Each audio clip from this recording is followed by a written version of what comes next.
Miriam Joy, and welcome to my studio. We're going to make this little tulle Halloween spider wreath.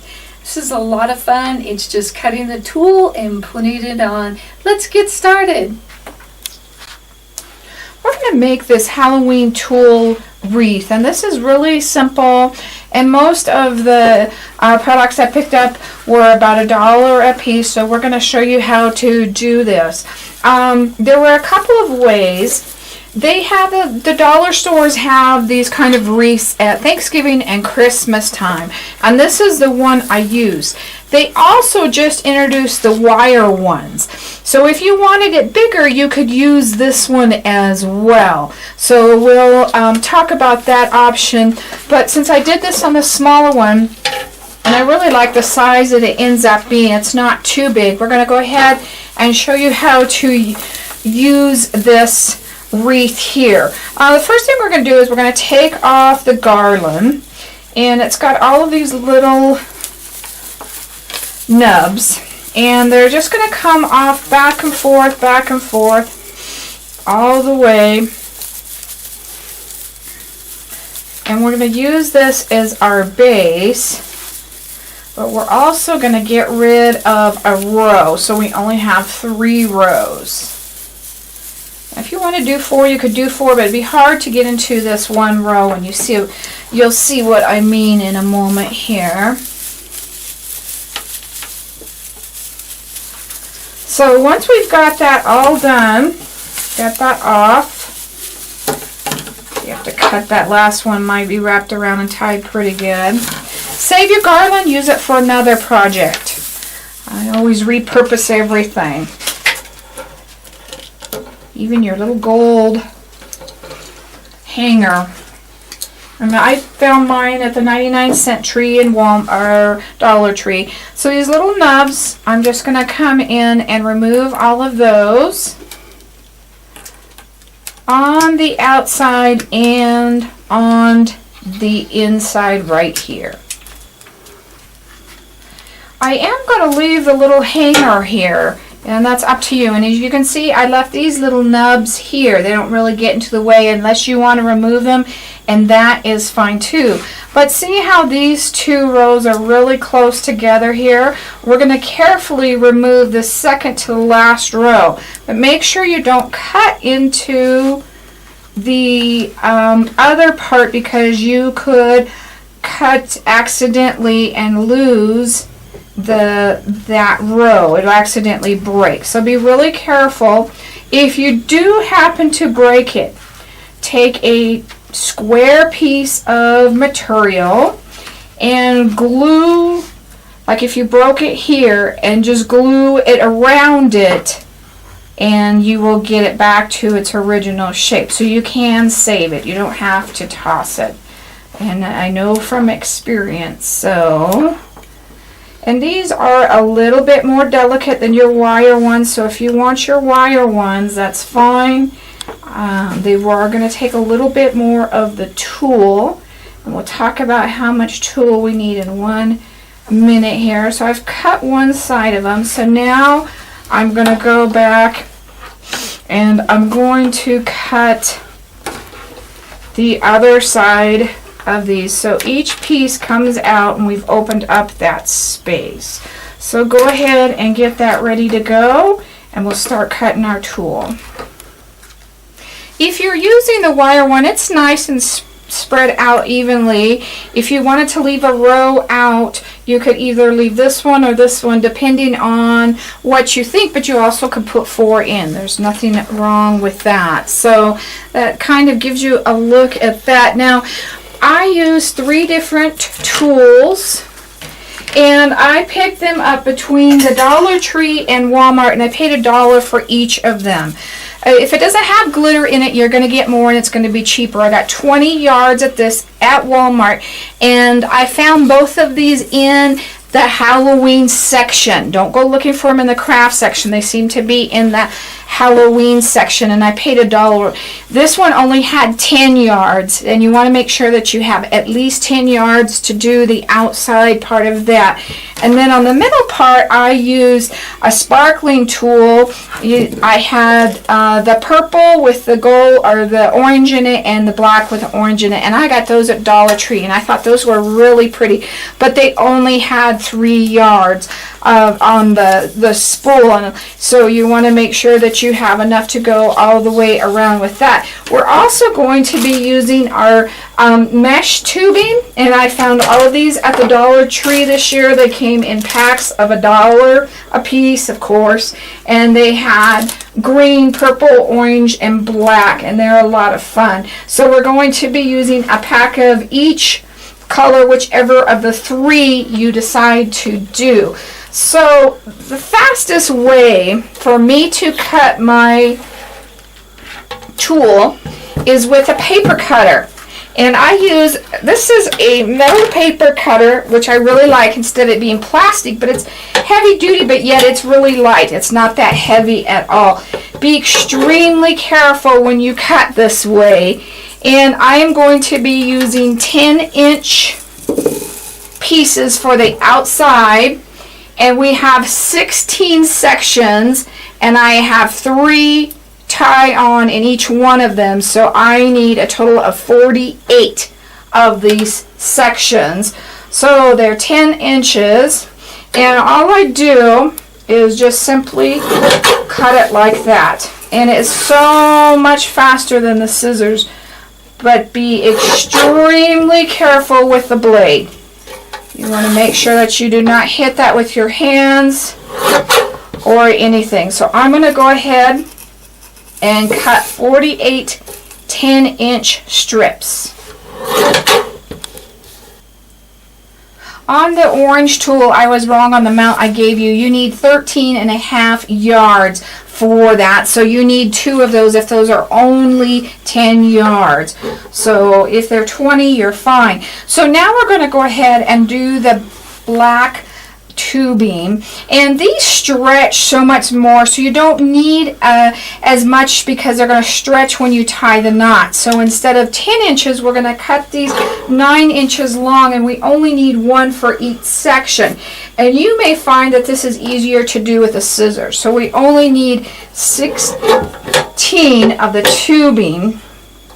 So I think what I did last time is I just laid it right there and just did it with my scissors.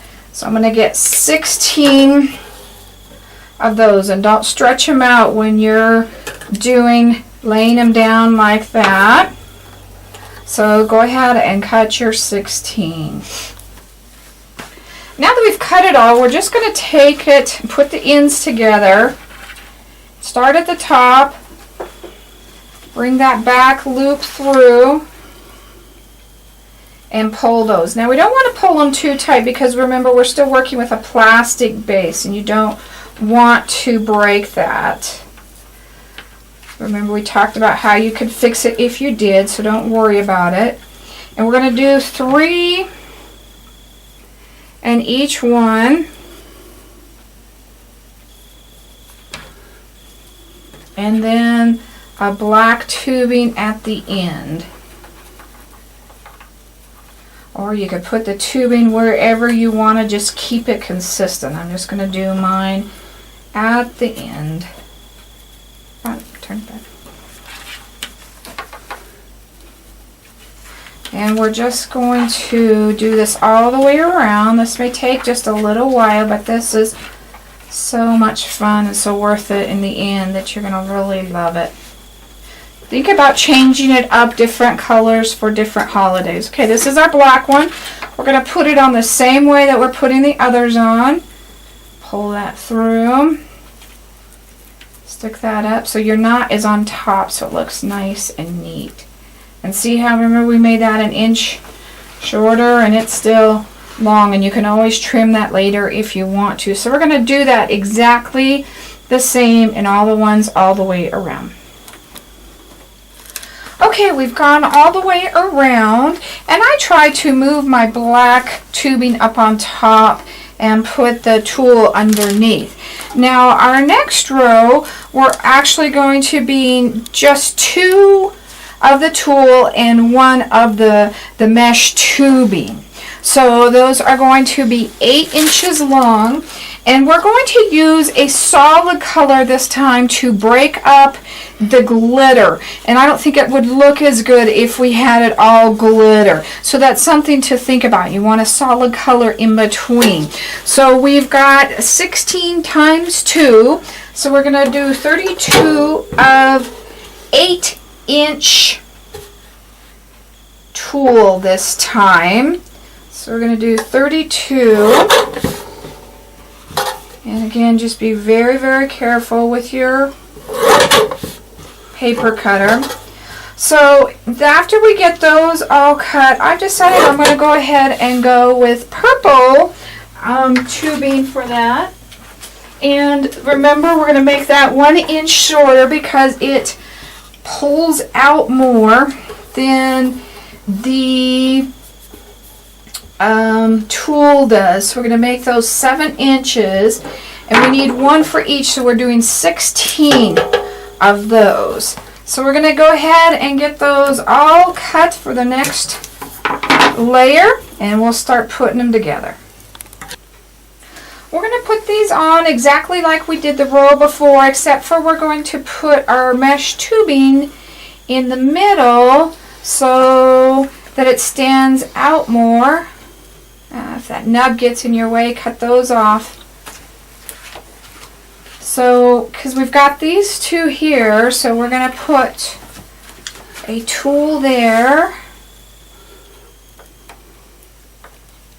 Some of this tubing, and I like this. I think this is really colorful. If you didn't have this and you had enough ribbon or 3 different types of ribbon that you could use that instead.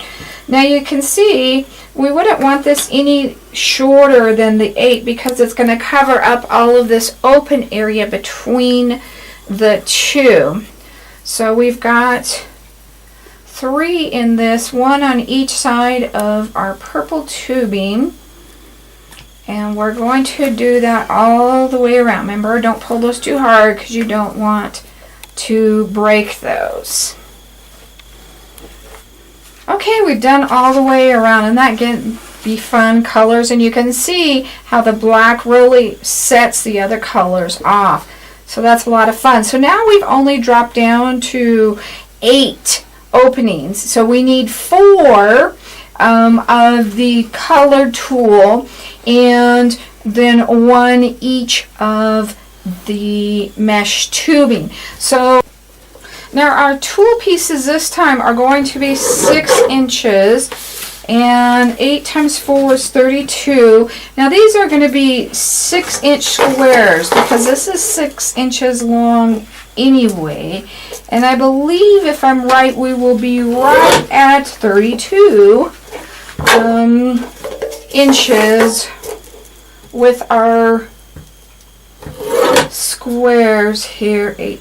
So I'm going to go ahead and cut those, and then we only need 8 of the orange tubing, which I'm going to use this time. We were doing 6, so we're going to do 5. And again, I just can't tell you to be really, really careful with the paper cutter. So we're going to do 8 of the 5-inch tubing and 32 of the 6-inch tulle.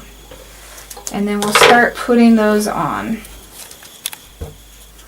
I did end up using 2 of these if I was just do the math instead of thinking. So it's closer to 6 yards on those.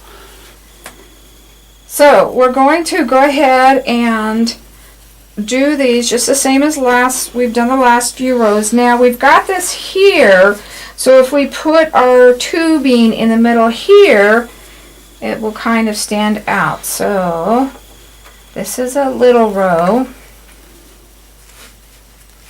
So we're going to do 2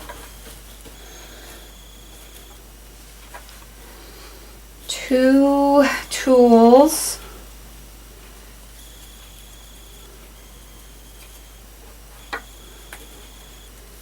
And after we get our tools on, a tubing.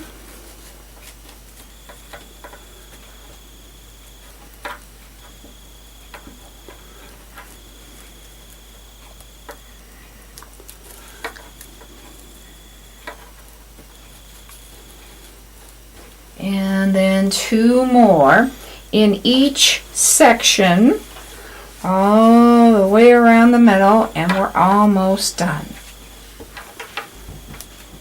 Okay, we finished that all the way around, and see just by changing our colors how different that really looks, and that's a lot of fun. Now if you're going to use it as a wreath, make sure your hanger is up on top, and there's a lot of fun things you can do with it. I found these little webs at Walmart, and you can just wire those right on, and those are really, really fun. But there's other things you can use it for, especially a centerpiece on a table that really just dresses a simple item up a lot. So think about that. You could put any little thing that you wanted to in the middle. Don't get stuck with just what we use today, or just put a pumpkin on it. A little pumpkin, real one, would be cute too, to use as your centerpiece. So there's lots of fun things you can do. Now another suggestion I have for you is, now that you've finished it, take it out and spray it lightly with some gloss varnish, just to keep your glitter attached. Not real heavy on the tool, but if you're using glitter items, make sure you varnish these with the gloss nice and well too, because I always tell you the glitter is going to fall off over a couple of years, and if you spray varnish it, it's going to help keep that on and nice and ready to go for the next time around. But that is so much fun. I just love all the bright colors and how festive that looks. Thank you for joining me today. I hope you enjoyed it. Come on over and visit our website at miriamjoy.com, where we have lots of specials going on for you all the time. And just have a safe Halloween.